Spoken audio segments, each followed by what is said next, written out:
Hi, so I'm Robin Fenner. I am founder of Maxwell's Playbook, which is a community that is designed to empower and inspire women in all facets of their lives. And one of the things that we focus on because of that is fitness and wellness. And with me today is my better half, my husband of over 40 years, Rudy Fenner, who has trained people for probably half of that time. And Yes. knows a little bit about things that you can do to kind of get started with your fitness program routine. And one of the reasons that I wanted to bring this forward right now, especially, is first of all, it's great to do it as just part of your lifestyle. But second of all, because of COVID and the fact that we know that people who might not be in the best shape and people in communities of color, people who may be on frontline jobs, who may not have always had a fitness routine, are often more affected by this virus. And we want to get everybody healthy. We want to get everybody all rising tides lift all boats. There you go. Yeah. So I asked him to come and share some things. Especially for someone who might just be getting started with a fitness program or just thinking about it. Because I was in that position about 10 years ago. Well, more than 10 years ago, really. Because I tried to do it and I just wasn't having it. And he tried to get me to do it. And I definitely wasn't having it from him because you know how wives and husbands don't always listen to each other. No. I admit it. Who said that? I admit it. But I eventually came around. And I'm really happy that I did. And so I just want to share that with everybody else and hope that you too can, have a better and healthier life. So I'm going to let you kind of kick it off with this fitness roadmap that he's kind of come up with. And this is like part one of a series. So you're going to be hearing about this over several of our sessions. But we're going to get started now with just talking about kind of the mindset and what's your why and kind of how to get into it, because I have had to deal with that. So, first, we are not going to do this with your version of the story of fitness and how I got started, because I have to give the Rudolph version after you gave the Robin version. So, I got into fitness because I went to the gym when our first daughter was born. I did not want my daughter to see me out of shape. I don't know what that came from. I did that and I did an eye exam. Two things that have nothing to do with having a kid, but they were big effects on me. I joined the gym, and you told me, if you're going to be at a gym that much, you need to bring money back. Because just going to the gym is not, that's fine, but you're not bringing anything back. You're benefiting, but you're not benefiting. Yes, that's the college and I got involved in personal training. And when I got involved in personal training, my background had been an athletic background. I was a child raised in the 60s, 70s. We lived outside. We didn't know, there was no such thing as a video game. We were outside kids. We were always active outside. When I met you, I just continued with those outside activities. I remember the progression.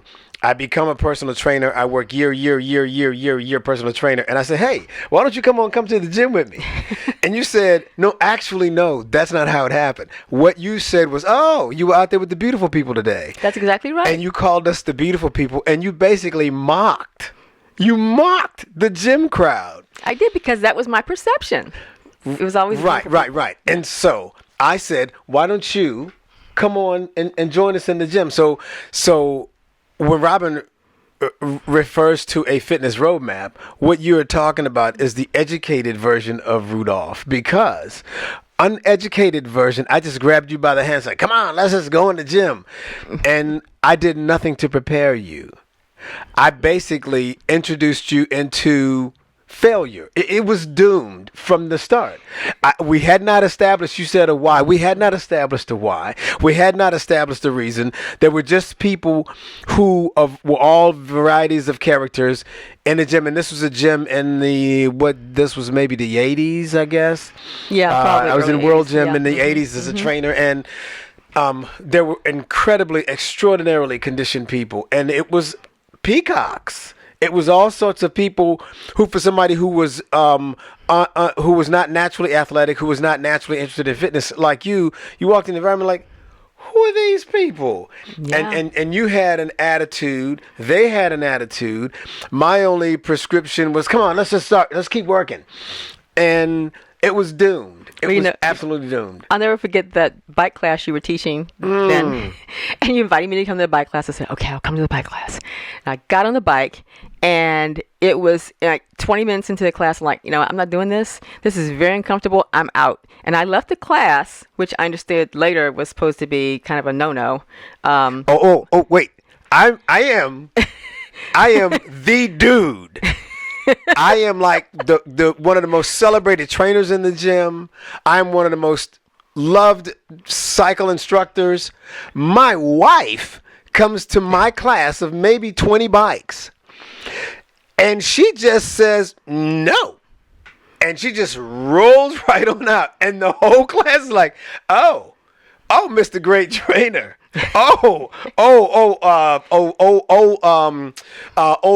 Wise man of the bikes. You have a problem.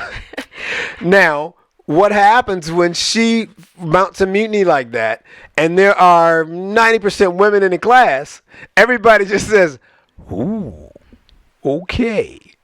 Can't wait till tomorrow's class. So yeah, I didn't come back. It was I wasn't right. going You back didn't come there. back. I had to go back. So it was quite a moment for me. Yeah, but anyhow, I was done. With But that yeah, one. and so a lot of that was again, I had not prepared you. I was a in my mind a celebrated trainer, but in my reality I was not a good trainer because I did not understand someone walking into a room completely new, in a room of people who were all experienced and who are long-time participants. I did nothing to prepare you for that experience. But you know what? It was also kind of on me because just as an individual, no one can depend completely on someone else for what they decide to do or not do. And I really didn't think about, and so I'll just advance a little bit now that I have been doing this a little bit more. I know it really matters, the mindset really matters and why you decide to do what you do.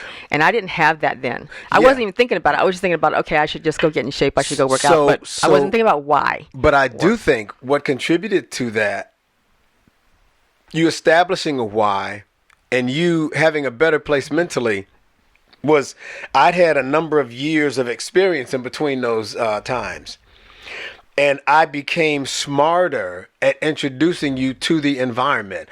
And this isn't what this show is, but I was actually a better husband then than I was back then. I was just, we're going to the store, never explaining why, never explaining this, never explaining that, and when we went to we did it the second time, I did a lot more to prepare you, even to the point that I did a better job of, I said, listen, and I don't know whose idea this was, to come into the gym and just hang out with me. And just later on the second time around? Yeah. I think because you were teaching and I decided, okay, I'll go to the gym. I'll get on the treadmill. I can do that. So I would get on the treadmill and walk. And I would walk and walk. And so you slowly introduced into the environment that way. That environment. And it was a smaller gym. And what I liked about it, this particular gym, was Elite Fitness Concepts. And I liked it because most of the people there were kind of in our age group. So you didn't feel like you were right. Kind of with a bunch of people who were doing things there's no way you could do. So you kind of saw them doing it, and I felt that, I can do that. And I gradually got interested in more activities within the gym. And then... Now, and let me go back to the fundamental question of why. I had conversations. I had been, and I just felt like this was sort of almost like an epiphany from God. I could not be Mr. Olympia and my wife is at home eating cookies. That wasn't acceptable because I felt like that was selfish of me. Not about you, but that meant I was wrapping all of myself and all of my time in me and my fitness. And I remember having conversations where we talked about, I have to, and I've had similar conversations with friends and associates. I want people to grow with me. I don't want to be the only fit guy when I'm 90 years old. I don't want to be the only guy that can go swimming, the only guy that can go for long walks. I'm carrying as much of the crowd with me as I can. And I had started before you and I really engaged. I had created a T-shirt, and the T-shirt was called Club 60. And Club 60 had to do with the fact that 40% of America at that time was clinically obese. Club 60 were the people who had vowed to not become obese, and we had decided to commit ourselves to a certain level of fitness. And if I was doing that with people in the gym, there's no way I couldn't do it with the people that I live with. And so from that, you and I talked more about it, and we talked about ways to walking you in and moving you in. And your why began to become established. We didn't call it your why at the time. I wasn't exposed to Eric Thomas, who on social media is like the hip hop pastor, and he talks about why in athletic terms. I did not have a person who spoke to and used those words, but we were establishing your why, and we really didn't call it that. I don't think we knew it in that way. You're right. Right, Yeah. and so we framed it better. We learned more, but your why became as you walked, and you had knee issues, you had you genetically. Just your genetics needs have been issues in your family for years. You were doing what every human being does. Every human being is going to lose bone mineral content and muscle fiber and gain weight. That is a normal part of the aging process unless we do something to retard that process. When we went back in the second time, we were more strategic. We were more thoughtful about that why. And you were experiencing what every human experiences. You were beginning to gain weight. I was not, because I was active and I was running like a squirrel. So my life was not reflecting your life. We're eating and we're not being affected the same way by what we eat. You started to walk, and when you started to walk, you started, I think, experiencing none of the things that you experience now, but you experienced these little breakthroughs. It was just like little things that were happening where the next day the walking wasn't as hard. Right. And then I think you eventually started to lift before you got into the cycle class with me. I can't remember what your pattern was. Actually, what happened was I was walking. I was doing a really great job walking on the treadmill. And I felt so good one day. I said, oh, I'm going to run. So I started running. And I pulled this muscle in my leg, in my thigh. And it took me 4 months for that to heal because I could barely move with that. So part of my recovery from that was to use the recumbent bike in the gym. So that's how I started on biking. So I got on the recumbent bike, and from where that was positioned, I could just see into that class where he was teaching everybody how to spin bikes, standing, riding, and all that kind of stuff. And I watched them for a while, and I said, I'm going to try that. I think I can do that. So I had you to give me a little private lesson one day when nobody was around, so I could see how that felt, because 20 years earlier I had that horrible bike, and I wanted to see how it felt. It's much better now than it used to be. Had bike padding, found out I needed to get bike shorts, which I didn't know before. But anyway, when I tried that and I said, I think I can do this. And I think by then you were teaching in a different way. You had said, if you can't do exactly what the class is doing, it's okay. Mm-hmm. You start doing something, mm-hmm. and then you catch up and you can, mm-hmm. go along with the rhythm. But anyway, so I started doing that, and that's when I joined the class, and moved on from there. And that actually, again, it's just we're really drilling way down into the why, but I think it's important because I think everybody needs to understand. At this point, at 62, and I won't say we're 62. I'm 62. Yes, you are. Your physical conditioning is fascinating for someone that's 62. Thank you. 15, 20 years ago, it's almost like we didn't have as much of an appreciation for the fitness level and the things that we're fighting and the obstacles that we're overcoming. And we are all overcoming the exact same obstacles, that's just so incredibly bizarre. We're all fighting the same fight, although we pretend and we think sometimes we're delusional that it's unique.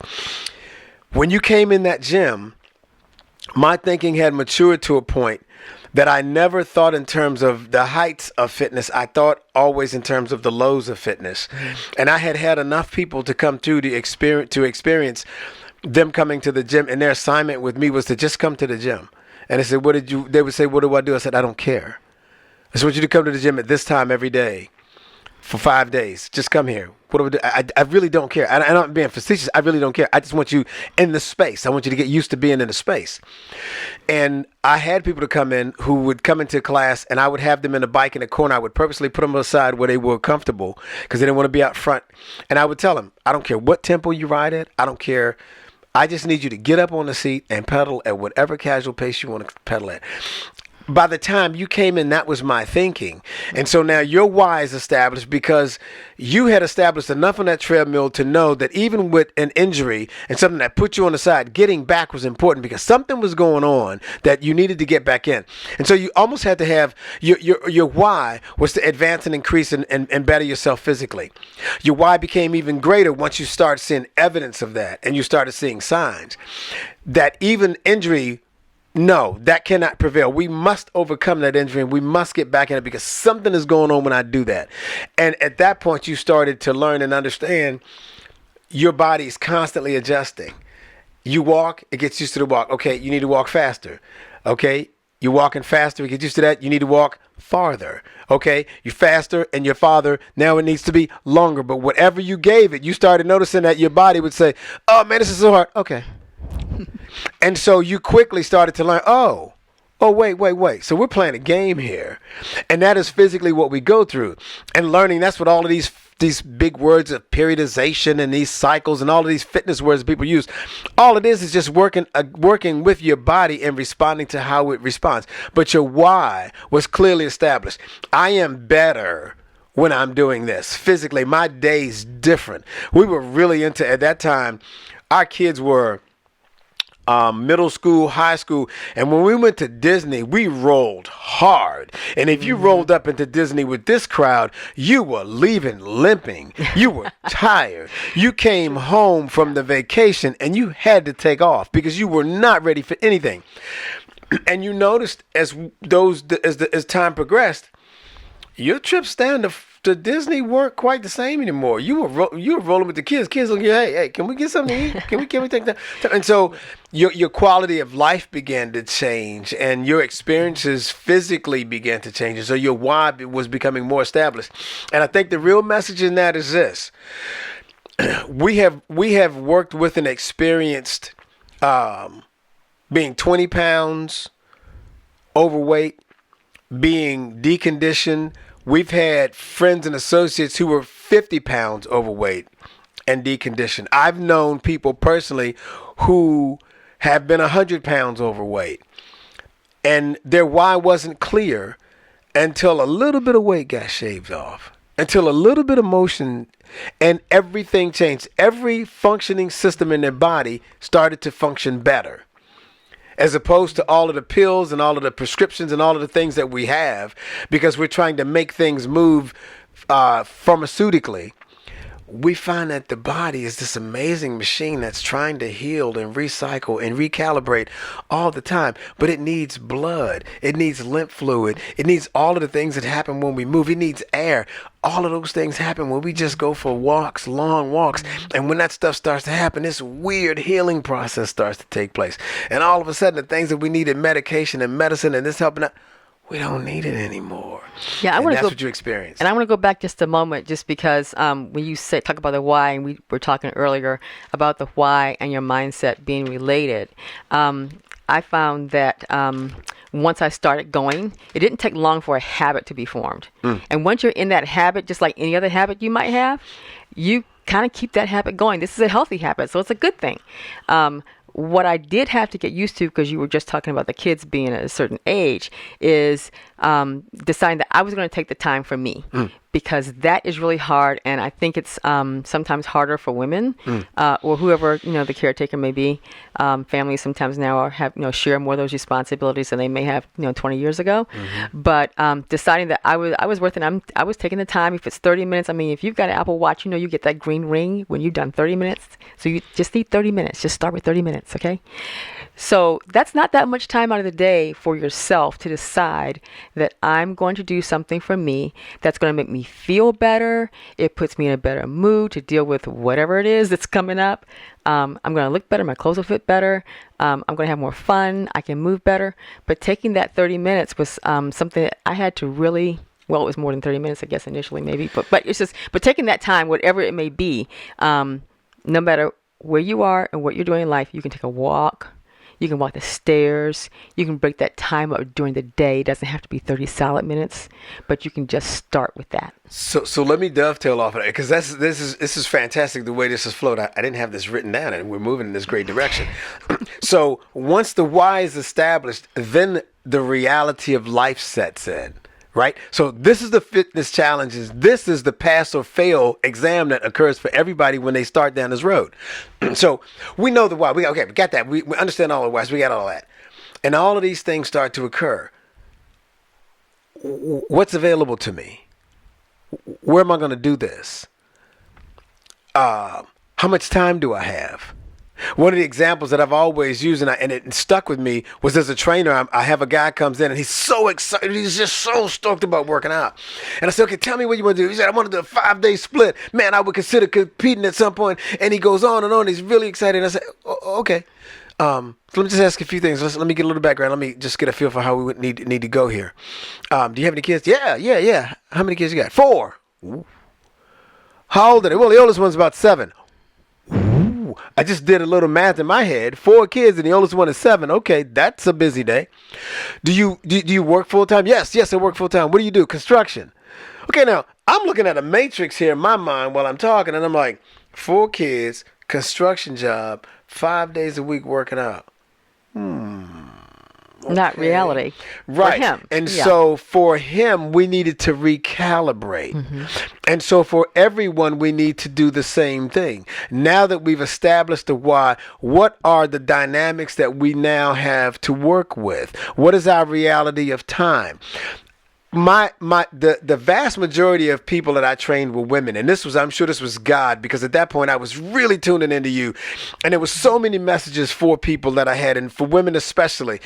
And I always told women, if you cannot find an hour, forget 30 minutes, an hour out of every day, I will come to your house, we will paint the signs together, and we will picket your family, and we will boycott, we will cut meals off, we will do whatever we have to do.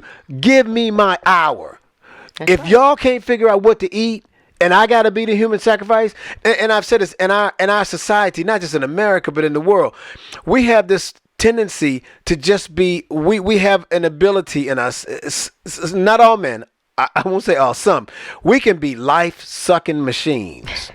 We will not leave you any time. We will not leave you anything. And then we'll lose our minds and complain about what the result of that is. I can't believe you're getting that big. There's actually guys that make that comment after making you do nothing for yourself for 20 years.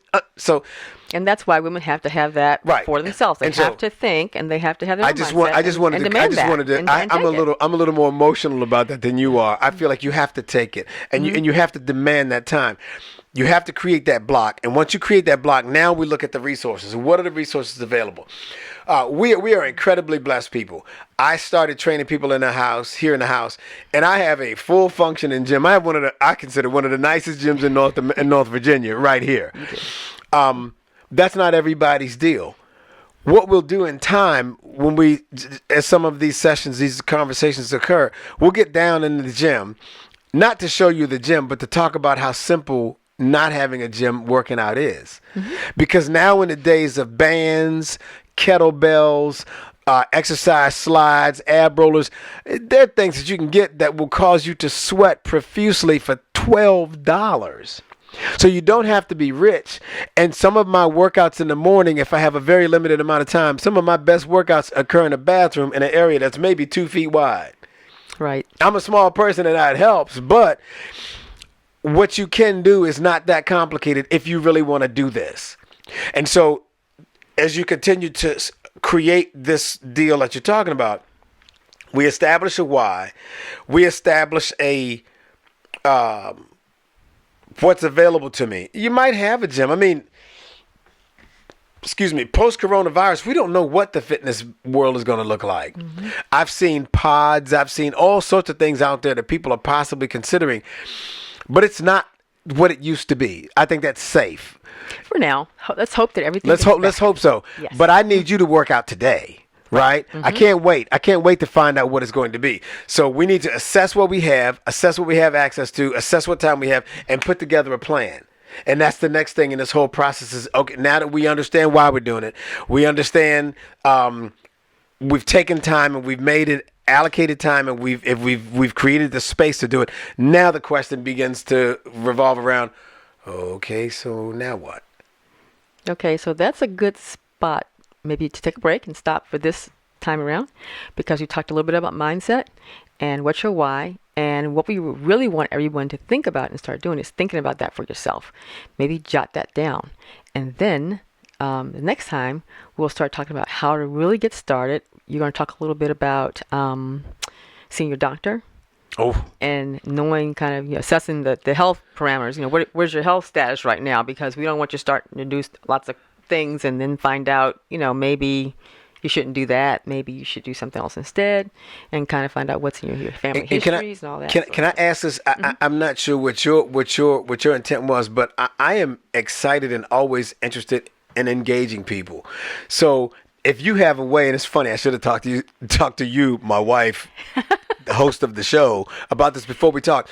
But if there's a way for people to communicate back, absolutely, to send questions, and yes. If you don't agree, I love educational dialogue is what I call it. I don't call it conflict or disagreement. Yeah. It's educational dialogue. If something I'm saying doesn't make sense, I would love to hear about it. Yes, please. If you have questions or comments, I guess, please give us a shout. Just send us a note to robin@maxwellsplaybook.com. And we will definitely read what you send in, and we'll be addressing it on future episodes of the Fitness Roadmap. Fantastic. How about that? Okay, thank you. All right. Well, thank you. Thank you so much for sharing all of your background and information and helping beautiful people who are around and listening to us get started. Absolutely. Look forward to it.